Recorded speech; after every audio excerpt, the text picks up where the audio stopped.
we continue this week reading the prophets, I think there's one thing that's becoming very, very clear. Carrying the mantle of prophet in ancient Israel was a very, very difficult role to fill.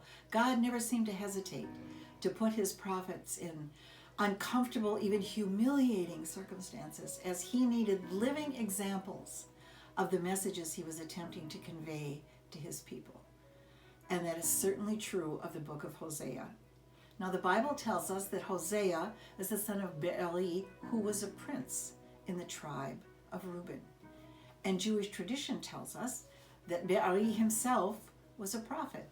So we can know that Hosea grew up in a family of means. He was the son of a prince and a family dedicated to God. He was the son of a prophet. And as we continue to read, we learn more about the man Hosea. He was a passionate man.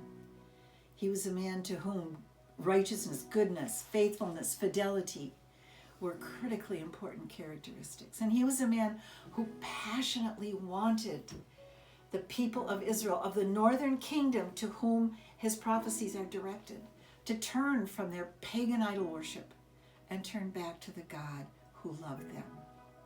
And he was a man who loved that God himself so much that when he got the morally questionable instruction to marry a prostitute, he obeyed. Now, here, Jewish tradition says it wasn't quite that simple. And there's a lovely traditional story that they tell that begins with God coming to Hosea and asking him to intercede for the people of Israel, to cry out for mercy on behalf of his beloved because she's being unfaithful. But Hosea is fed up with God's beloved. He's frustrated and angry with the people of Israel because of their refusal to turn back to the Lord. So he refuses, and he challenges God to send Israel away and choose someone else in her place.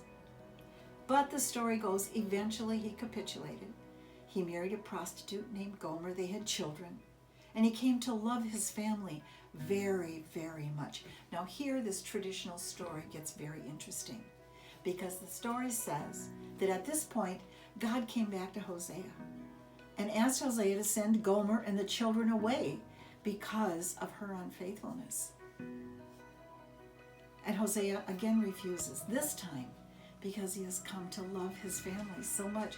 He falls on his face before God and cries out for mercy. Now, here tradition says, God spoke gently to Hosea. I think it's interesting, Hosea, he says, that when I ask you to send your wife away because of her unfaithfulness, you cry out to me for mercy. But when I asked you to cry out to me for mercy on behalf of my beloved because of her unfaithfulness, you told me to send her away. It's a lovely story packed with meaning. But of course, we don't find all of those details in the biblical narrative. It's clear in the text, however, that God intended this relationship to be a living example of his covenant relationship with the people of Israel. God is demonstrating his love, his faithfulness, his devotion to Israel through representing himself as a faithful husband married to an adulterous wife. And as we continue reading the book, his words get very, very, very dark. Terrible indictments of the people of Israel. Terrifying words of anger from the God of Israel. Passion, pain. But Judaism teaches that Hosea is second only to Moses, the most important prophet of all, in his words having impact on the people of Israel, of his day and ensuing generations as well. And praise God, the story has an incredible, wonderful, beautiful ending of the forgiveness of a faithful husband and the redemption and restoration of an unfaithful wife.